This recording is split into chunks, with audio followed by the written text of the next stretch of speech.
तो नमस्कार दोस्तों, my name is Tarun and I qualify both mains and advanced with a good rank. So I cleared JEE in my drop year and dropper ऐसे बहुत सारे mistake करते हैं जिससे उनका या तो ड्रॉप ईयर वेस्ट हो जाता है कम्प्लीटली या फिर रिजल्ट उतना अच्छा नहीं आ पाता जितना वो एक्सपेक्ट करते हैं। तो जो सबसे पहली जो कॉमन मिस्टेक होती है वो होती है इरेलीवेंट क्वेश्चन की प्रैक्टिस करना, क्योंकि ड्रॉप ईयर में हमारे पास कुछ लिमिटेड टाइम ही होता है। तो हमें उन्हीं क्वेश्चन की प्रैक्टिस करनी चाहिए जो सबसे पहले इम्पोर्टेंट है। और इरेलेवेंट क्वेश्चन की प्रैक्टिस करने से कुछ मतलब नहीं है। तो सबसे पहले हमें फोकस करना चाहिए क्लास नोट्स पे।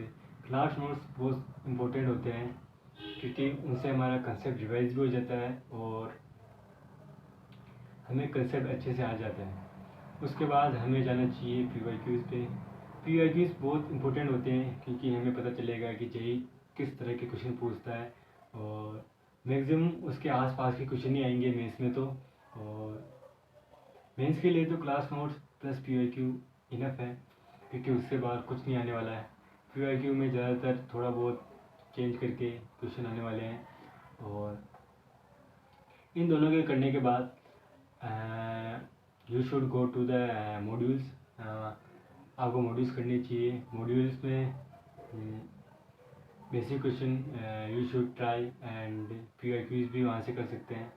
तो सबसे पहले आपको ये तीनों चीज़ें कर लेनी चाहिए। उसके बाद ही अगर आपके पास टाइम बचता है तो एडवांस के क्वेश्चन करने चाहिए। उसके बाद जो नेक्स्ट इम्पोर्टेंट थिंग है वो है कि टेस्ट देना।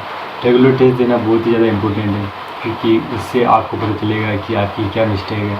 और टेस्ट के लिए या तो आप कोई टेस्ट सीरीज खरीद सकते हो या अपनी BH में जो टेस्ट है उसके साथ ही आपको PYQ को टेस्ट देनी चाहिए ताकि आपको अपनी स्पीड भी मेंटेन करनी रहती है। तो आपको उन्हीं सवालों की प्रैक्टिस करोगे तो बहुत अच्छा रहेगा। और केवल टेस्ट देना इम्पोर्टेंट नहीं है, उसके बाद टेस्ट का एनालिसिस करना वेरी वेरी इंपॉर्टेंट है क्योंकि उससे आपको मिस्टेक पता चलेगी। तो test is very important and हर टेस्ट के बाद आपको एनालिसिस करना ही है।